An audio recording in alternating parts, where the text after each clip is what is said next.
Welcome to the Everything Building Envelope podcast. On this show, we discuss topics relating to the exterior building envelope, such as waterproofing, glazing, cladding, roofing, and more. You can subscribe to this podcast on iTunes and Stitcher. For previous episodes, show notes, and bonus video content, check out our website, everythingbuildingenvelope.com. Welcome to the Everything Building Envelope podcast.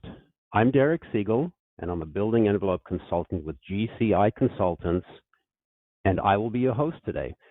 We've got a very special guest today, Paul Vecchio, who's the owner of PJDCCI Construction Consultants, based out of Boca Raton, Florida, who's joining us. And today we were talking about fenestration. Welcome, Paul. Thank you, Derek. Paul, can you start off by, telling us a little bit about yourself, and also I'd like you to maybe just give us a brief description of what we're talking about today, being, fenestration, so, all of our guests can understand what the topic applies to. Okay. I have been a contractor in Florida since 1979. And I've worked in Florida in the construction industry since 1970. I sold my construction companies about 12 years ago or so, and ended up providing consulting services as I do today. A lot of the consulting services I provide have to do with building envelope and more specifically windows and doors. The world of fenestration, if you will. Thank you for that. So you started your career here in 1970, which obviously, I guess, things were quite a bit different back then regarding building codes and the construction industry. So I'm sure you've seen quite a bit of changes over the last 40 plus years. Absolutely. Things are changing, on a rapid pace here. So maybe just start out, let's talk a little bit about, because I think you were pretty active, as you said, in the construction industry licensing board. What is that board? What is it responsible for, and how is it structured, and what did you folks do while being a part of that licensing board? Well, the Construction Industry Licensing Board is a division or element of the Department of Business and Professional Regulation of Florida. That's the entity that basically, as the title would infer, regulates our specific businesses, among them construction as well as architecture, engineering, and building inspectors and building officials. On the CILB, which is the acronym for the Construction Industry Licensing Board, there are 18 members. The vast majority of them are contractors of various disciplines. Two of them are building officials, and two are consumer people who have no connection to the construction industry at all. And the CILB is tasked with regulating construction in the state of Florida. So we have a statute like all disciplines do, and it's Florida State Statute 489. And it really dictates the requirements of a contractor since it's considered a professional license in the state of Florida. Got it. So you folks sat on this board and you managed, if you will, the construction industry or the licensees in the state of Florida, actually of which I'm one. I'm a state licensed roofing contractor, so I'm very familiar with the board. I got licensed in 1992 after Hurricane Andrew. What type of disciplinary cases would you folks hear, and how many involved fenestration, windows and doors, openings, building envelope issues?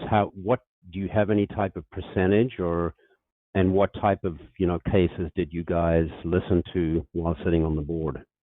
Well, as you pointed out earlier, the industry changes. During my 12 and a half years on the board, we disciplined people for the vast majority of time for financial mismanagement.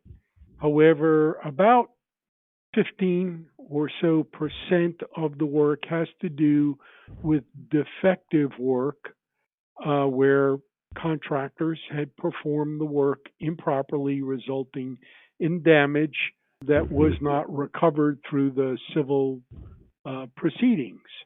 So complaints would be filed against these contractors, and the vast majority of those issues were breaches in the building envelope, failures in doors and windows.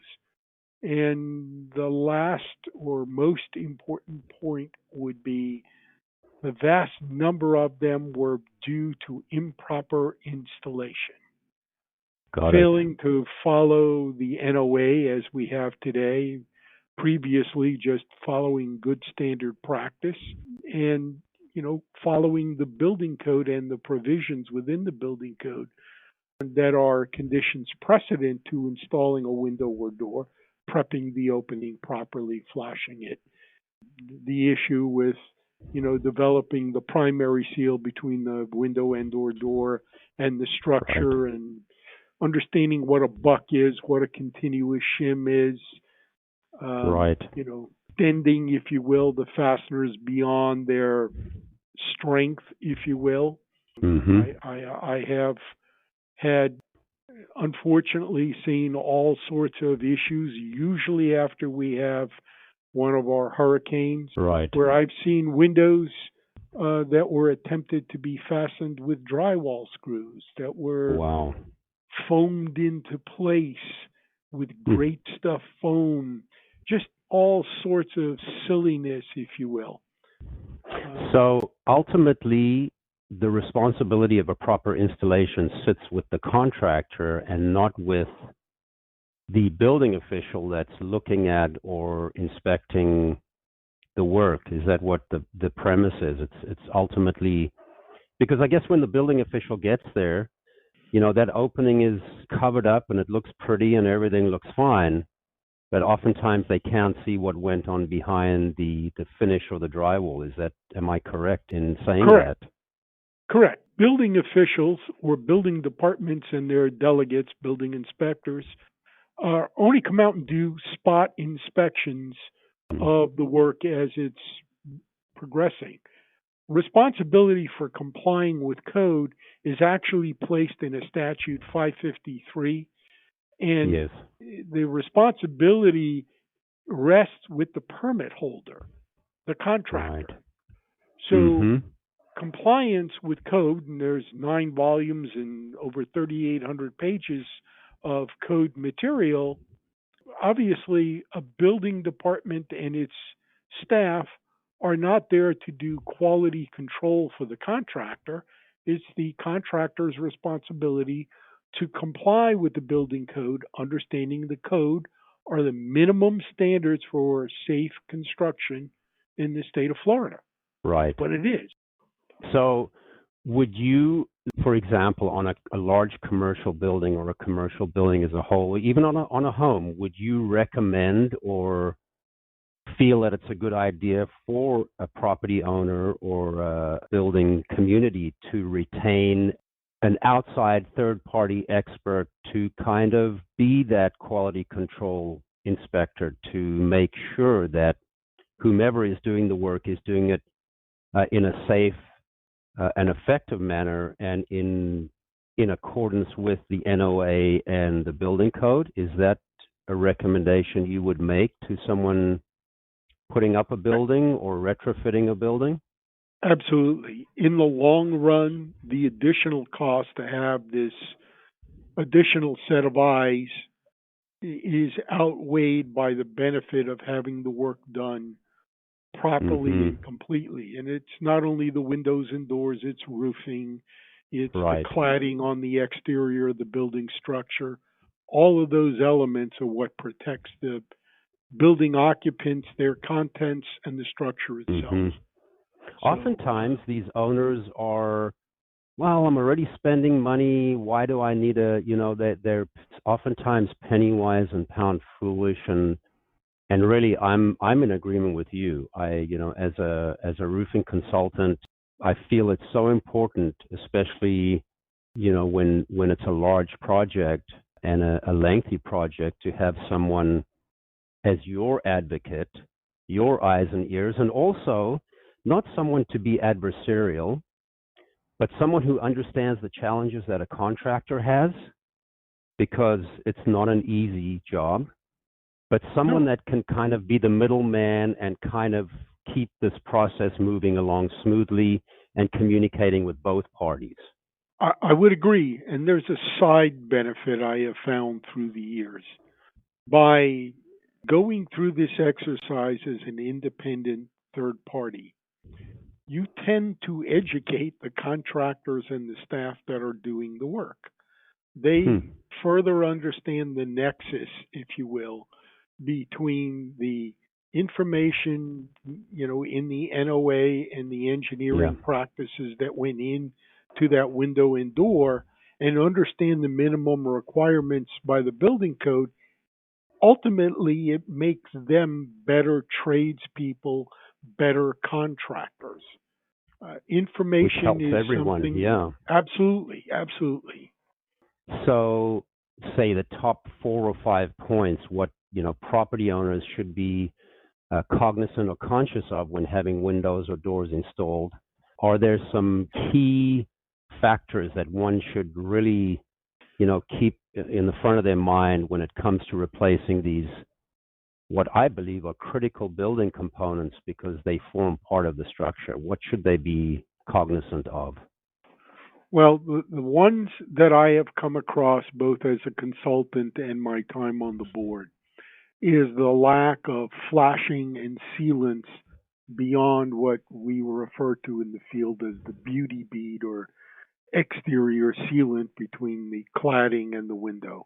They do not deal well with flashing and the primary seal between the window and door assembly and the structure. Most of them are missed, and or when a contract is written, that gray area is omitted from the window or door subcontractor's installation. The assumption is, well, the general contractor must have that, or the waterproofing contractor has that. You have to look at it as a complete assembly. It's not just the window or not just the door. It's that connection to the structure and it being watertight long before cladding goes up and the beauty bead goes on. Well, the intersection or the connection of two building components, in my opinion, is the most critical area of any structure. It's where two materials comprising different formulations come together, because typically they're going to expand and contract and move at different rates. Absolutely. And it's vital to have that connection perfect. Correct. And avoiding three-point adhesion between, a third piece between these different materials, because everything has a different coefficient of expansion and contraction. Sun rises and sets every day, so we have different thermal, if you will, acts on a material. So it's going to move. And assuming it's not, just because the screw is very tight against a wood buck, doesn't mean that it's sealed. That frame is sealed. It isn't. So you need that primary seal. You usually need the backer rod to avoid the three-point adhesion at shims, so you don't tear your sealant. There is, a number of small items that are important to success because, as you pointed out, once the drywall is up, the stucco or the wood siding is on, the trim is on, that's not the time to find out that you have a failure in the primary seal or the window connection to the structure. Too late. Right.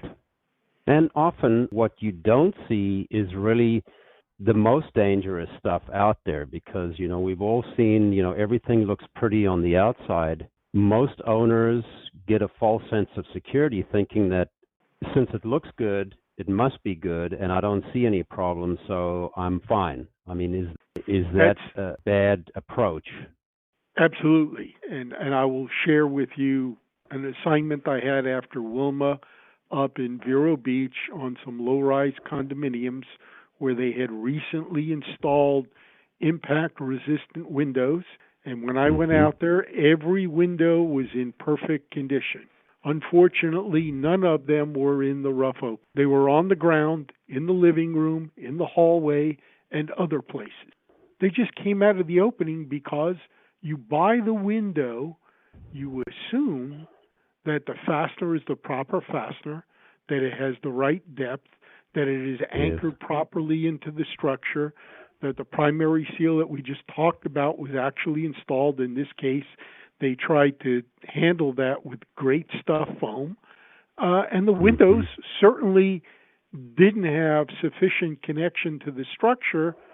So although the window itself was fine, it didn't fail, the installation failed and the window blew out of the opening. Same result as though the window had failed itself, as far as the consumer is concerned. But as you pointed out, this is all things that a homeowner or consumer doesn't see till it's too late. So these windows are tested presumably for the end of the notice of acceptance, which is the Dade County protocol. They're tested and they're certified, but we need to keep in mind that these products are tested in a controlled environment. It's a beautiful 72 degrees in the area that they're being tested. And the assumption that once it's installed, it's still in a passing, if you will, state is really a false assumption, because once it's installed and handled and moved and screwed through, then it's almost, is there a type of testing that you can do following the installation to make sure that a window, would you do a sporadic or testing, a random testing of windows once they go in to make sure they're watertight and sound? Well, typically on the high-rise buildings that I constructed and those that I consult on, typically on new construction, we do the water tests on random windows of each type in a building in a high-rise to determine, whether we have a problem long before all the windows are installed. Typically, it's, as you pointed out, not the window or the window manufacturing, but the issue is with the installation. I'm not suggesting that windows are perfect, but the likelihood of having a defective window is significantly less than a defective or deficient installation. So you perform, the ALMA or ASTM test, usually ASTM on new, ALMA on an older window, 6 months or so, and determine, the suitability of the window. And I think everyone also assumes when they look at the NOA, they look at the rating, and the window is rated for 170 miles an hour, and I'm just picking a number. Yeah. But water intrusion occurs at a much lower rate. Right. You need to read the whole NOA to understand what you're buying specifically. And I think a lot of consumers really make their selections based on price point rather than performance. Right. So I've read some articles, done some research recently on some of the challenges we face in Florida. I think a couple of the concerns we have is with the quality of workmanship in Florida seems to be under some stress now. We've got a couple of the issues. One is we've got so many people moving into the area. There's just more traffic out there. There's more productivity being affected. Commute times are longer. Worker productivity is down because, folks are needing to spend more time on the road. And also the availability of affordable housing, close to where you work is scarce. And so, there's more commuters on the road as people live further and further away from their place of employment. Would you suggest that it's becoming even more critical to have this third party kind of overseeing the project, given some of these challenges that are coming to the surface on just time on the road and folks commuting further distances. There's more fatigue. How do you see the workmanship? In your opinion, is it getting better? Is it stable, or is it dropping off? What's your response to that? I would tell you, as someone who has been in the construction industry a long time, and more specifically in Florida, Florida has its own set of challenges. It's a very transient state. We have people from different parts of the country and different countries coming here with their known skill sets, and many of them trying to adopt to perhaps the most difficult building code in the nation. And they don't understand it. They have difficulty in following it. I can't tell you how many times in my career I've heard, but I've been doing it that way for 20 years. That's not an answer. Having a third party, because remember, buildings are constructed by human beings. High-rises are constructed by hundreds of human beings on the project at the same time. I mean, none of us are infallible, and the chances of having an error run much higher. The additional cost for an independent set of eyes to walk through the critical details and elements that eventually get covered up, I cannot stress, is money well spent. In the end, when should they hire? Sorry for jumping in. When should they hire a third party? Should it be from development of a set of specifications, or should it be right before the project starts? What would you recommend? In the perfect world, and we have some clients that hire us to do this, it's in the develop stage. Actually looking at the products, looking at the details on the drawing. I typically stress, because I come from a background of doing a lot of government work, a lot of Army Corps and Navy work, of going through the process with each step of the work, having a pre-construction meeting with the foreman or superintendent for that discipline, and making sure we understand all of our materials here on time, all of the parts and pieces are here, what codes, what inspections, what level of fit and finish are we anticipating on the following work to the work being installed. Those are all elements that should be gone over by an independent third party. It assists the general contractor. I think most general contractors in the world do not understand. They believe they have, and they do statutorily, a 1-year warranty period. But beyond that, there's a 4-year statute of limitations on defects and a 10-year statute of repose for unforeseen site conditions or damages or defective work. So essentially, as a contractor, I am on the hook for 10 years for the work I perform. What's the cost of a third party to just give an objective view of what I'm having done? It's cheap. And also to cover the owner's back in case there is an issue. I mean, that sounds like some pretty powerful ammunition that property owner could say, look, I had a third party do the due diligence. Obviously, if you don't have that third party involved, how can you enforce your rights under a warranty? I mean, I would imagine it's much more difficult because you really don't know what happened.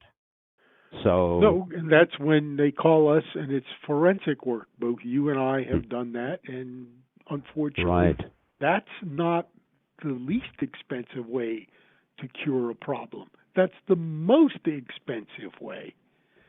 The better money spent is at the front end, period. Right. So let's just lead into this. So as the construction consultant now, what are the most common cases that you're involved with? What are you doing out there presently? Where's most of your work coming from, or the majority? I would say the majority of work that we are involved in are third-party if you will, construction defect cases. We do some first-party work.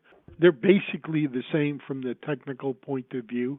It's a failure, and there's subsequent damage to that failure. Again, unfortunately, a failed building envelope issue doesn't manifest itself until sometimes years after the work is installed, and the damage resulting from that failure becomes catastrophic. It becomes far more than it would have been had we solved the problem at early the initial. On. Right, right. And then your building is more susceptible to impact from these catastrophic events that we have. Is a building weakened by something that, has a hidden defect? Is there a danger there?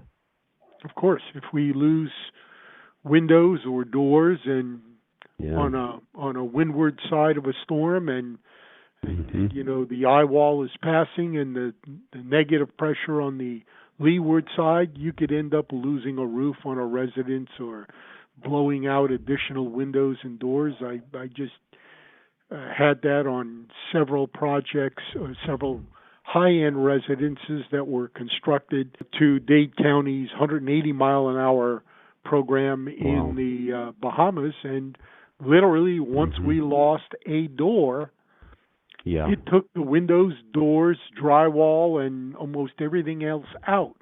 Unfortunately, that storm sat over that particular area for several hours, the eye wall, and did significant damage. But that's what happens when you lose a window. Once you breach the envelope, you're now going to experience damage. How much?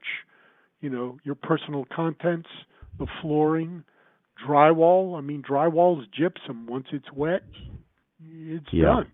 There's considerable dollars and cents, and I know everyone likes to spend money in construction on what they can see, but the devil, if you will, is in the details. Isn't it? Yeah, I've always been a proponent of what you don't see is what can hurt you most. And like you, I do building envelope inspections. And really, when I don't see anything in an area where I know that the structure has been subjected to pressures in excess of its original design, I'm even more concerned. And people are like, well, what are you talking about? I don't see anything. Well, what's going on behind that wall, and really the concern here as well is if you don't identify those issues, and let's say you go 3 years down the road and another storm impacts the area and then you have major damage, the insurance company may be able to tie that damage into an event that happened 3 years prior, and then you're in big trouble. Agreed. So, just dislodging fasteners in a window assembly. Just dislodging the window assembly, if you will, from its original positioning. It didn't blow out during the storm, and I'm good. And then the next storm comes, and now you have a failure because that window is now weakened. Right. There's a couple questions that I always put out there to property owners regarding windows and doors, just to see if I can jog their memory or, identify any issues that they're having. One is, do you hear more noise? Do you hear traffic? Do you hear more wind than you heard, before? That's one question. The other is, compared to this time last year, are your utility bills higher? Are you losing air conditioning air because that window or door is no longer sitting flush or properly aligned? Because really, they don't understand oftentimes the way these components are installed and what they're supposed to look like, but they certainly understand, wow, I'd never heard this traffic before, or my AC bill went through the roof. Are there any other things that an owner, in layman's terms, can think about, or that we can bring to their attention to kind of uncover some of these issues? Well, I mean, you made some very good points. You can go to a big box store like Lowe's or Home Depot and buy one of those smoke cans and just open it up adjacent to a window or door that you're hearing more sound through. And you'll be able to see if there's a draft. Got it. Well, that's the first breach. Okay, it may not have yielded water damage yet, but when we have a storm, it doesn't rain vertically in Florida; it rains horizontally with significant force behind it. The other issue that I came across a great deal was abuse of roofs. Not to segue away from fenestrations, but I have seen a number of people who are required to pressure clean their roof. And they hire someone who has zero knowledge of roofing and will go up on the roof with a 2,500 or 3,000 PSI pressure washer and subject that roof assembly and its flashings to pressures and water greater than a Category 5 hurricane. And then the next storm that comes, there's a spot in the ceiling. Why is there a spot in the ceiling? Again, going back to your insurance analysis, if a carrier can determine that that damage was done by you and not by the storm, you may find yourself in trouble paying for re-roofing on your own. Right. Well, and the other thing that you're potentially affecting is even if there isn't another storm, and now I get a leak in my roof, and I call my roofer or the manufacturer, they come out and they're like, you know what? This was done by your pressure cleaner or a maintenance guy. You've breached your warranty. So, here's a case of a guy that spent, $25,000 on a new roof, and he wanted to keep his house pretty. Oftentimes, some of these homeowner associations pressure you to comply with, the way your home looks. But really, I think it's all about hiring someone knowledgeable and asking these questions. What is your process? Do you use high pressure? Are you going to be breaking roof tiles as you're walking across my roof? These are important things to discuss before you just, hire somebody off the street that's a painter who's looking for some pressure cleaning work and just started in the business. So, knowledge is power, and I think it's a responsibility that's no one else's but the owners initially, and becoming better educated. So that's all good stuff. Let's wrap it up. I just wanted to ask you, after a storm goes through, we had some strong storms over the last 2-3 years. What are some of the things that a property owner should do? Should they hire somebody to come and do an independent evaluation? Should they call in? What should I be doing right after the storm? Yes, picking up limbs and whatever, but is there something that I should really think about doing after a storm that perhaps I'm not aware of, that I need to make sure that my rights are protected? As an owner, the first thing I would do is photograph my condition immediately after the storm.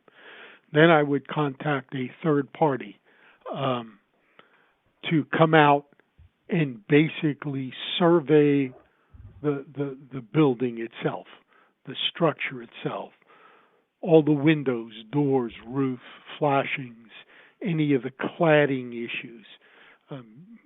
All these different materials are sealed, if you will, with a sealant that has a serviceable life, and the UV light dictates quite candidly how long that serviceable life is based on an exposure.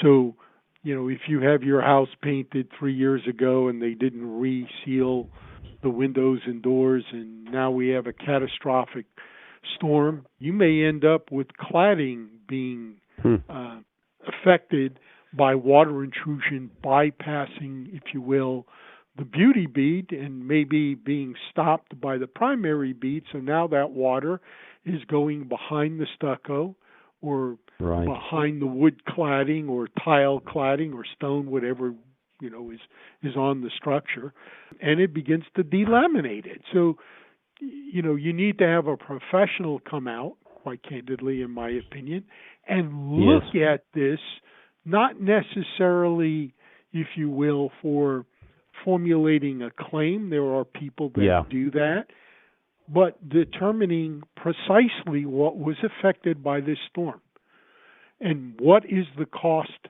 to remediate that. That's helpful in negotiating with your carrier, and hopefully will get you to a point where you're whole after the storm and the remediation is taken care of. Got it.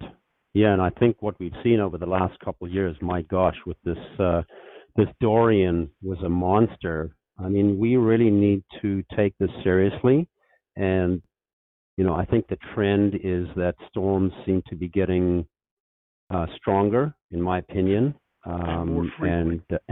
and bigger, and really we've got to take this seriously. So with that, I just wanted to ask you, because we spoke about this earlier, PJDCCI Construction Consulting, how did you invent that name? Can you just tell us before we wrap up, just so I understand that for my own... It's just PJDCCI is the name of the company. I originally started the company with my name, Paul J. Del Vecchio Construction Consultants Incorporated. Great. Now it's just PJDCCI, because filling out forms with that title, I ran out of space. Yeah, and you ran out of energy maybe as well. Exactly. If you had to write that 20 times, man, that's a handful. So, well, thanks for Thank you, identifying how you came up with the name, and I really appreciate having you here today. It was excellent, and I'm sure all of the listeners enjoyed it. So, I'd like to thank everyone for listening to today's podcast. Paul, if any listeners want to reach out to you directly, how do they get in touch with you? Do you want to let them know your website and the best way for them to contact you? Our website is www.pjdcci.com. And just, if you got a question, just send us an email, and we'll endeavor to give you a prompt and complete answer. Great. And folks, to our listeners, we also invite you to take a further look at our GCI Consultant services on our website at www.gciconsultants.com. You can also reach us directly at 877-740-9990. That's 9990 to discuss any of your building envelope needs. Thanks once again for listening, and I look forward to talking with you the next time on our Everything Building Envelope podcast. Take care, everyone. Thanks for joining us today. Please subscribe to this podcast on iTunes or Stitcher. For more information on the Everything Building Envelope, previous episodes, show notes, bonus video content, and much more, check out our website, everythingbuildingenvelope.com.